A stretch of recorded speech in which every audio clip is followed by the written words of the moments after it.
Bentley Blower, one of the most iconic cars of the pre-war years. Developed by Sir Tim Birkin in a quest for more speed, in conjunction with Amherst Villiers, he attached a supercharger to the front of the car. This gave the car almost 240 brake horsepower, above the 175 brake horsepower for the road car. And at Brooklands, it took the lap record at just over 137 miles an hour.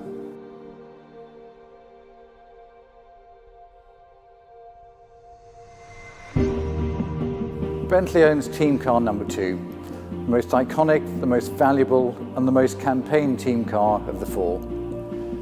The car took part in many endurance races in 1930, most notably driven by Sir Tim Birkin in the 1930 Le Mans. Famously fast, but sadly unreliable, the car never won a race. Today, the car remains taxed and tested and driven on a regular basis. Recently, in our centenary year of 2019, the car completed the Mille Miglia without missing a beat.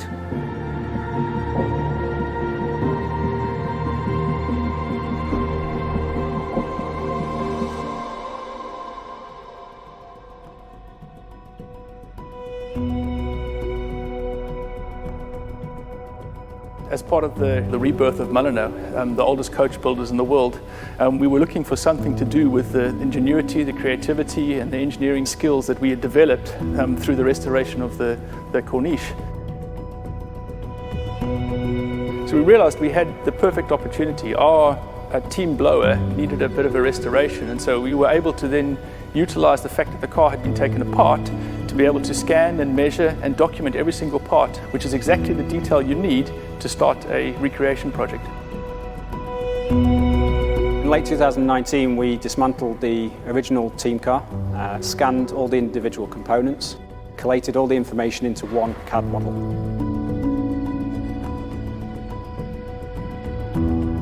From that, we learnt a lot of history about the parts, a lot of history about the car.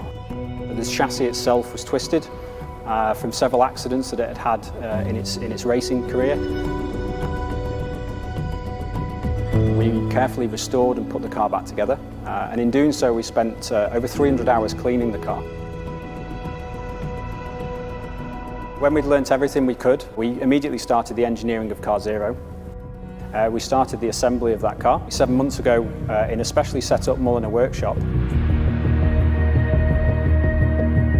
We used the CAD model that we created and working with specialists around the country and experts to create nearly 2,000 parts required for the car. We used a supplier called Israel Newton and Sons who produced boilers for engines, steam engines.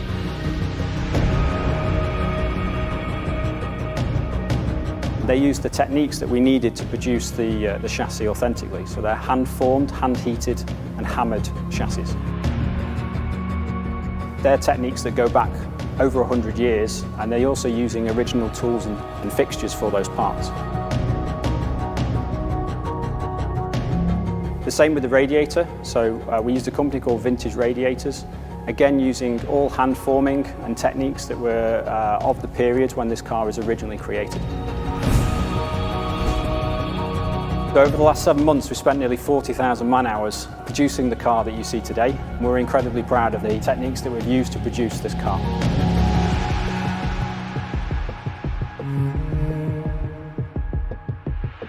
Recreating designs from the 1920s is an incredibly difficult and complex process.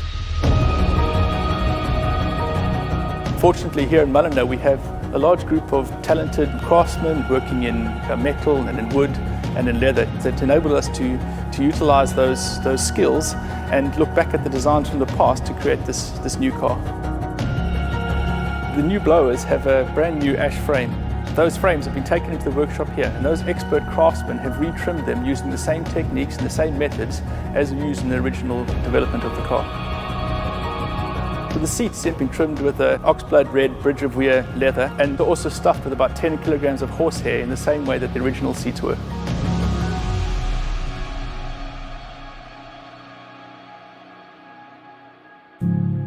We have created a brand new car that has all the essence and the engineering and the design of a car that's nearly 100 years old. And to see that come to life and to be recreated is an amazing experience. We're incredibly proud of what we've managed to achieve here.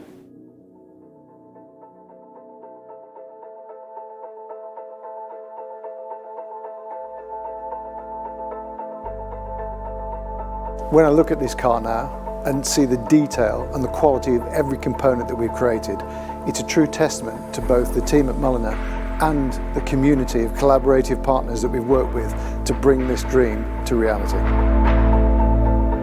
When we set out on this project for the continuation car, we never imagined how well it would turn out. The craftsmanship and the engineering of this car is absolutely world class. But the most important thing is, of course, the way it feels on the road. So now it's my great privilege to be the first person to drive it on the Bentley closed roads, and I think I'll go and do that right now, if you'll excuse me.